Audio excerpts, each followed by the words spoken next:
Right, yesterday I was given some retro computers. As you can see, they're a bit dusty. So let's have a look at what we've got in the boxes. There's this box and there's this box. Now I'm going to have a look. The old owner was saying about that the Mega Drive or the Sega Genesis can be very temperamental. So let's have a beer first. I've got Carlsberg. So here we go. Let's have a look what we've got. Let me just pour my drink. I'm performing an autopsy of the Mega Drive. Or if you're American, it was called the Sega Genesis. And this is a Mark 1 Mega Drive. As you can see, very dusty. So I'm not surprised it's temperamental. So a bit of a wood down. Oh, bloody hell. It is dusty. I think it's been in storage for the last 15 years or something like that. So I'm actually going to let's have a look at the games first. Yes, we got Sonic Spinball. This was that weird pinball. That's dusty as well. That weird pinball game that was with Sonic the Hedgehog. Very strange game. I'm not sure about this one. This one's Summer Challenge by Accolade, the same people who did Test Drive 1 and 2. Oh, the cartridge isn't here. Maybe it's in the box somewhere. The instruction manual. I've noticed with this game, the box is a cardboard box and not your traditional plastic box. Okay, something looks quite cool. Menacer. It's a 6-game cartridge. So the 6-in-1 on this one. Yeah, got Menacer. This was given to me by free, so I always accept retro computers and consoles. Sonic 1 on the Mega Drive. Don't know what that is. Bit of cardboard. Rash 2. Yeah, I remember Rash 1. I'm not so sure about Rash 2. Yeah, the Electronic Arts weird big cartridges that they always did. Oh, a bit of FIFA. FIFA 1995 or FIFA 95. That's another Electronic Arts, so it's a big cartridge, as you can see. You've got, I used to have this one actually. I like the Sonic one. I used to have this one as well, Mega Games 1 with Super Hang-On, World Cup Italian 90, and I think the other one was Columns, wasn't it, or something like that. Yeah. So another 3-in-1. That's a 3-in-1. Right. So we've seen. Oh, there's also a PlayStation in here. It's got the gun. Right. I'm pretty convinced. Quote me if I'm wrong, but I'm pretty convinced these guns don't work on any LCD or plasma TVs. I think you have to have a CRT for them to find a signal.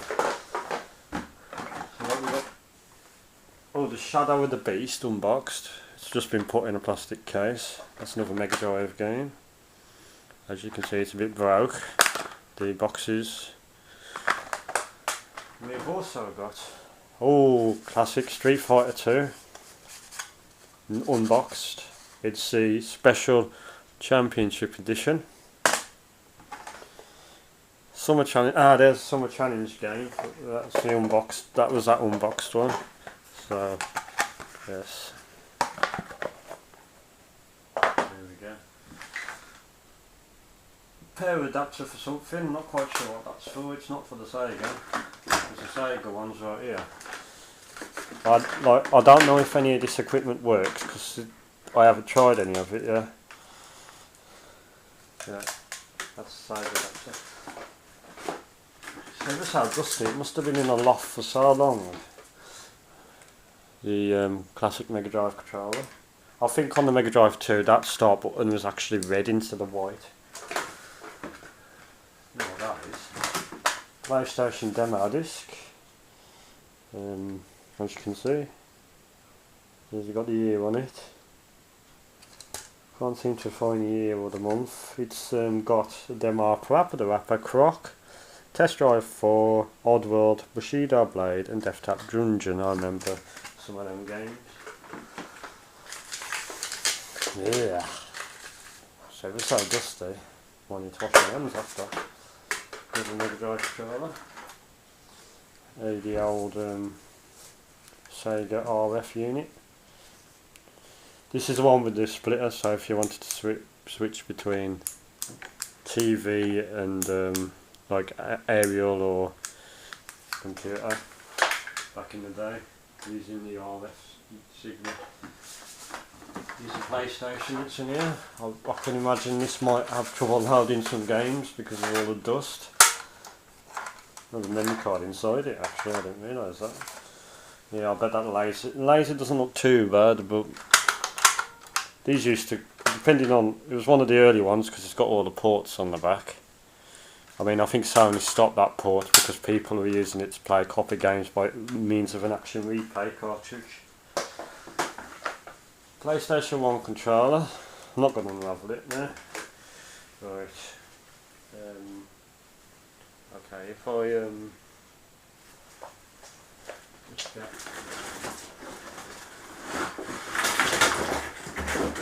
bit of card. Just going to put that on top of there so we can perform the autopsy.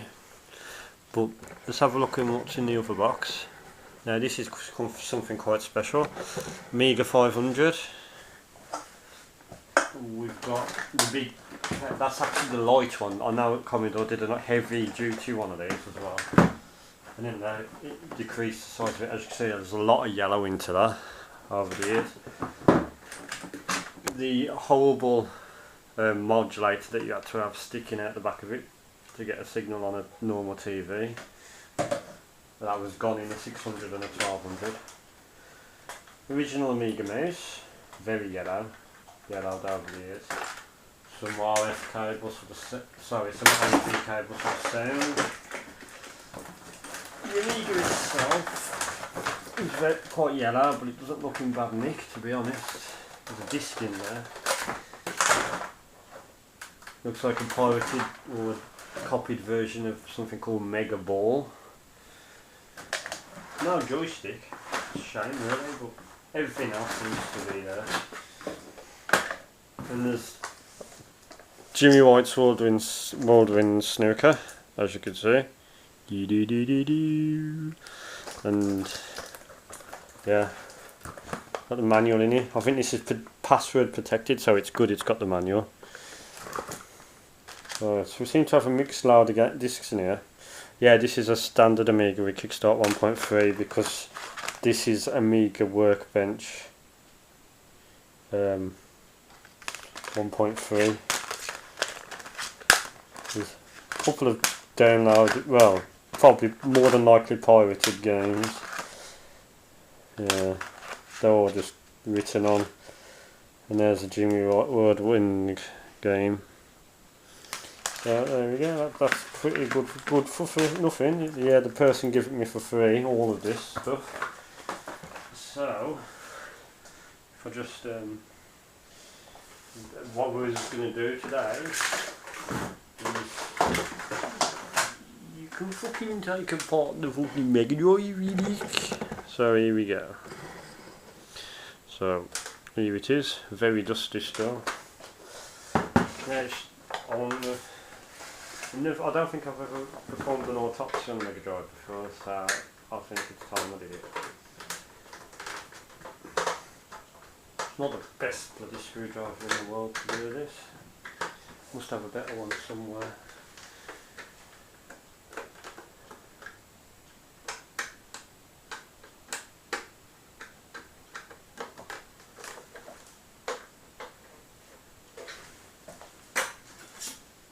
I think I found a better one, see if this one does it any better. See, these screws don't seem to be turning very well.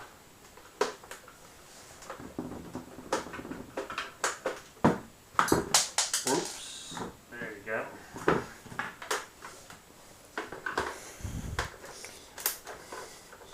Just a bit tight, just a bit stiff over the years.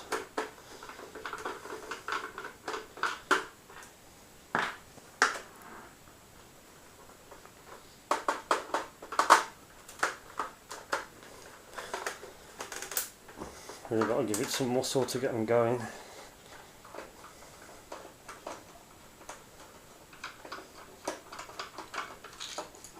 To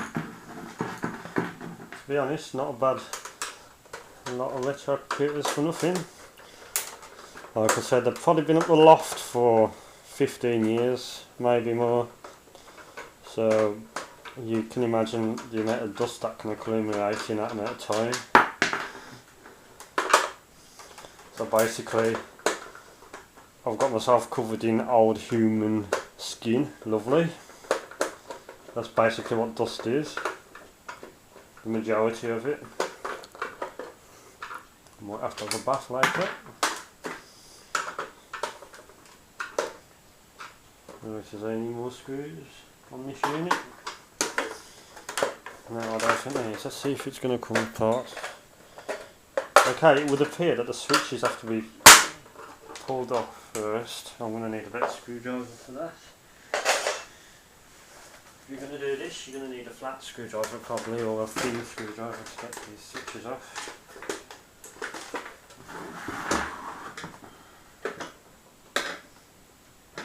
It's not going to be easy, is it? Oops, that one's gone off. But this one I can't get no leverage under it. I need something thin. What we're going to use.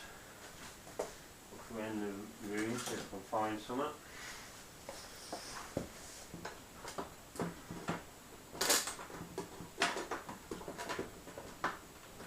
This one just is not budging. It's bending the metal sheet. Thing is, I haven't prepared myself really for this video, so I'm looking to try a, a plate, an IO plate, back plate, whatever you call them. God, it's even bending this. Let's try using force to get it off. It appears that, oh, I think I've missed a screw.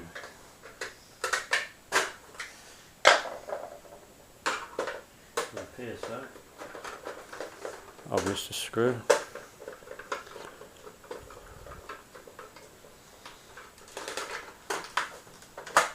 There we go. Okay. Well, live on board is the best for UK. The insides of a Mark 1 megadrive. Oh, it's got the IO sheet, it's got the radiation shield, or whatever it's called. So you can see that there's a ribbon connector going for, not a ribbon connector, like a little wire going from the outer to the outer case. It's for the power light, power LED. So that should just pop off nicely. Should just pop off. Doesn't seem to want to pop off. Oh, I might have to leave it like that because I don't want to risk breaking it. Looking on the inside, considering how dusty it was on the outside, it's not looking too bad. Let's take these screws out as well. Can be a pain. Quite a few of them.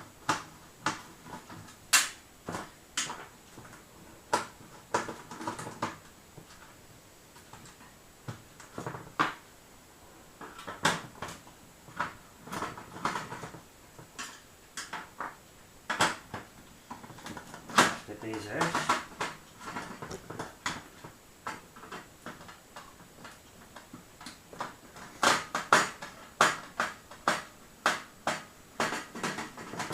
Any more? Yeah, one just down here.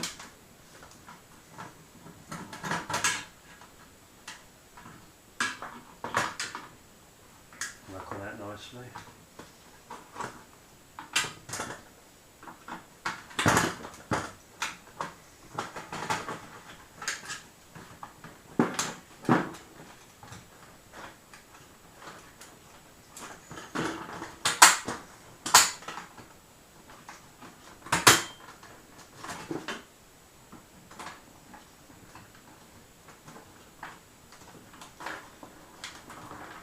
really stuck.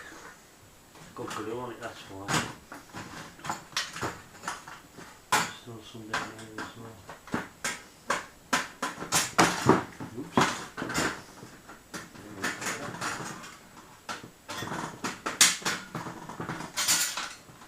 Okay, it's not losing the screws.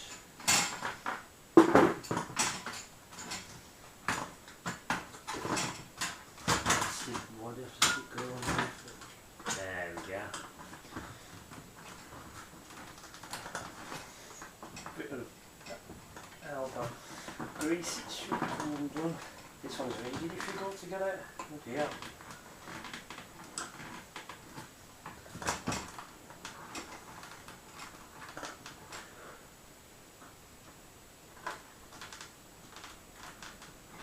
It's not moving, that isn't. One down here.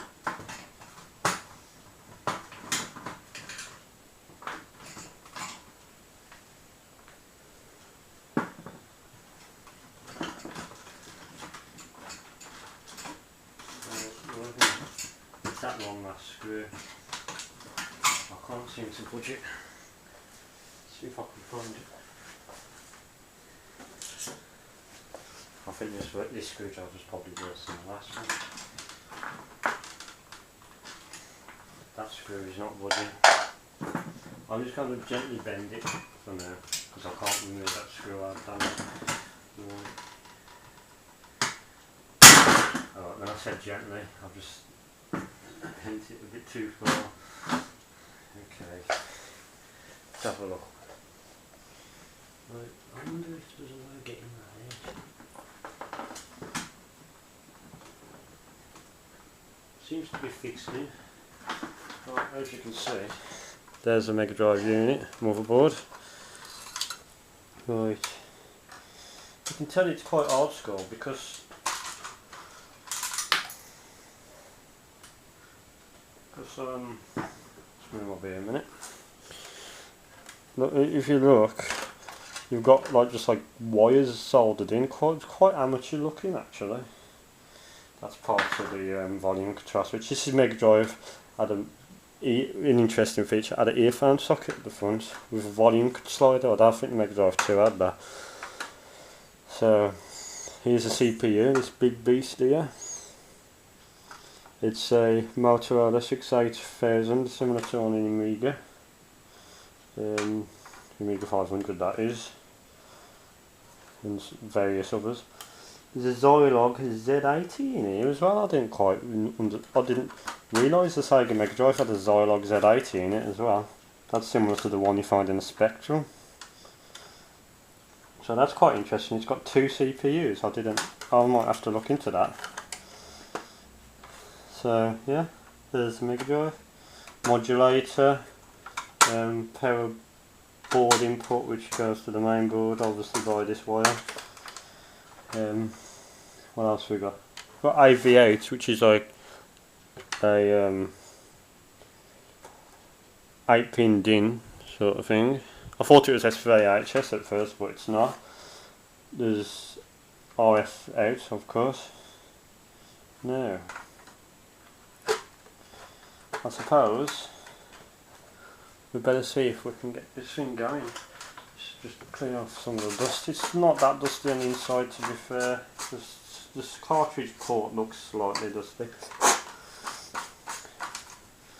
There we go. Couldn't say. I think that's one of the same chips because that's a Yamaha YM2612. So after I've had a drink,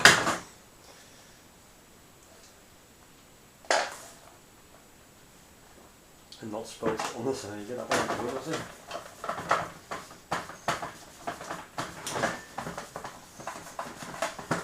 We might be able to get something going. That's what you're all interested in, really. Right, as you can see, I've just turned everything on, but it's still my Spectrum Plus 3 that's plugged in. So we'll probably do an autopsy at that later date. But these Spectrums are quite delicate because of how old they are, so I probably won't do that actually. we're going to have to move all this so we can get the Mega Drive in. So let's have a look, shall we? Let's get the console. I'm actually going to move this aside so we can see it working. Shame we can't take that wire off. Okay. Just make sure it's switched off first and plug it in. Oh, like I say, I can't tell you if this is going to work or not. So I'm going to need a gain because you won't see anything if it does work without a gain. No built-in gains on the Mega Drive. Look at the controller in, just to make sure. Okay.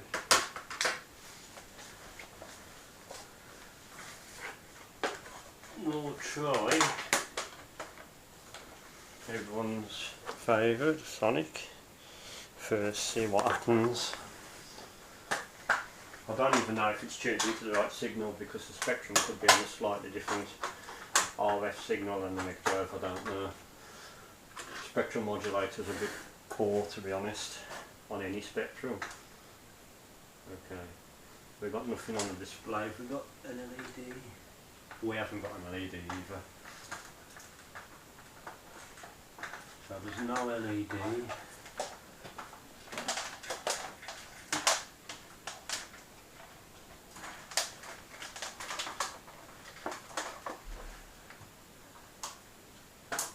Okay, I have an LED then.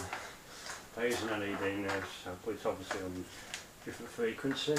So I'm going to have to go into the menu of this TV. Try a bit of a manual search. No. That'll be wide then. It's got to be somewhere close to the spectrum if it is going to work. Okay, that looks like it could be it. Stored. Okay. We've got a black screen, so that's an alpha. Yeah, we're definitely on. Try blowing the cartridge, see what happens. Oh, we got something. As you can see, it works.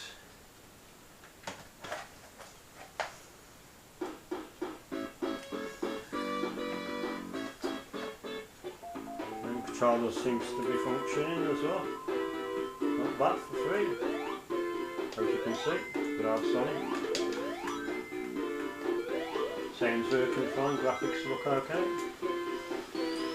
Doesn't look quite as clear as you'd expect, but that's because it's running on an RF line and not a SCART or anything like that, HDMI or whatever. Looks a bit fuzzy when you're used to today's standards, but even so, still things are.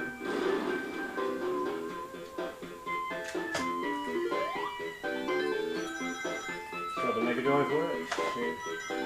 These chips getting me one, yeah. The 68000 processors are getting slightly warm. Then when these processors didn't need a heat sink in those days. I mean, heck, a 38640 MHz DX2 doesn't need heat sink, so can't imagine a 68000 processor needing one. Try Street Fighter. I think it's customary to blow in the games before you put them in anyway. I always used to do that. Oh, it is a bit temperamental. Oh, it's working actually. I thought it crashed there. There's a heat disperser there from 2 transistors. Let's put our Street Fighter.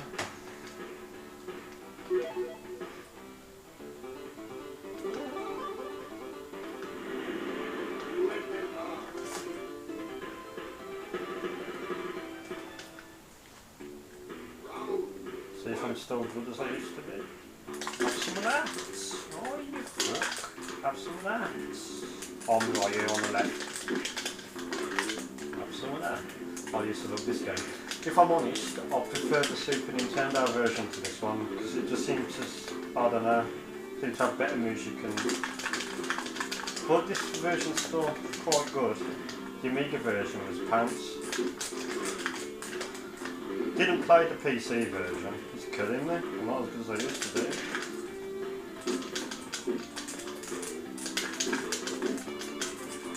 I'm gonna die.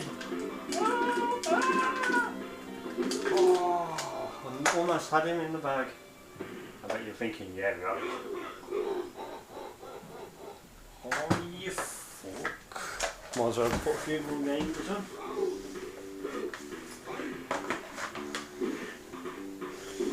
I used to have this on the Master System, this Shadow of the Beast, but no, never on the Genesis, the Mega Drive. So, it'll be interesting to see how different it is.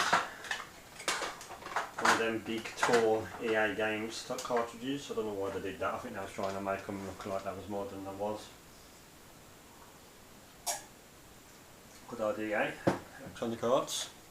They now make games like Sims and FIFA, obviously. They never stop making them. Yeah, that's very similar to the Master System version. I remember that screen. Whoa, it's a lot different there though. A lot more colours. Yeah, and that parallax squadron wasn't quite as sophisticated as that on the Master System. Seem to remember if you go left. Ah, never did understand Shadow of the Beast. Strange games. This was also on the Amiga. I think that was a port. I've just noticed something. The B button's hard to press. That could be a worn sticker pad on the motherboard. There's a control pad. There's then type of sticky pad design where there's a metal on top of a metal and it's got like almost like sellotape over the top. It's not sellotape obviously, but it's like that. And that's a spring effect coming to it. But they used to wear after a bit. The micro switches on the like Spectrum joysticks and stuff lasted much longer. That's probably what's happened to that. I have got another controller there. As you can see, this is Shadow of the Beast working nicely on the old Mega Drive. Not bad for free.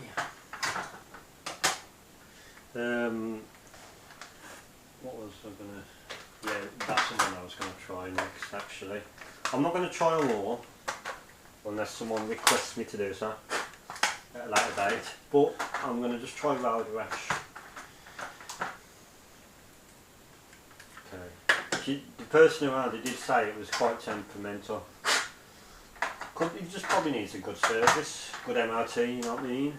You know what I'm saying? So, loading up the Rash. Another Electronic Arts.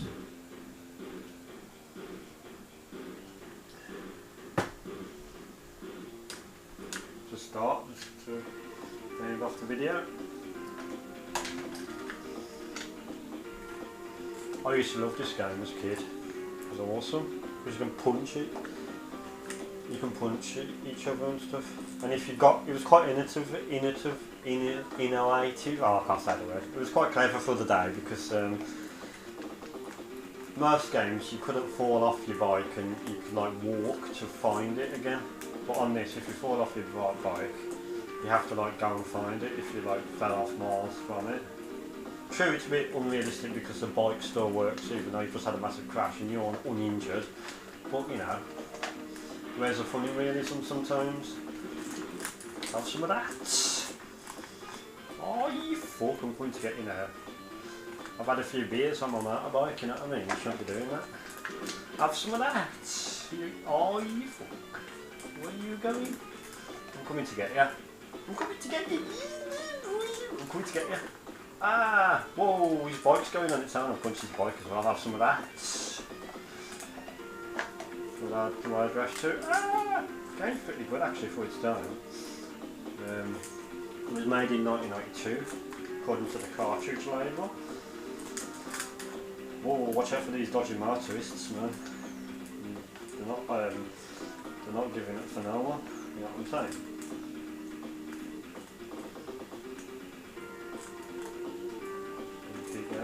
I noticed that there's no engine noise, maybe the music's too complex to have a dedicated channel just for the engine noise as well. Because don't forget, these old 16-bit systems were limited to the amount of sound channels they could use at one time. That's probably why they decided.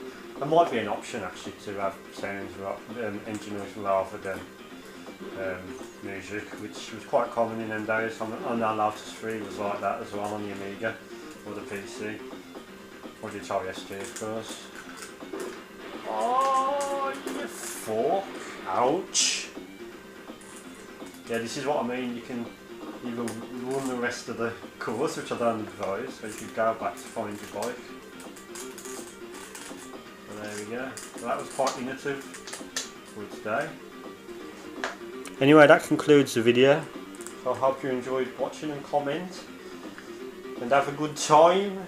And don't get wasted. Goodbye.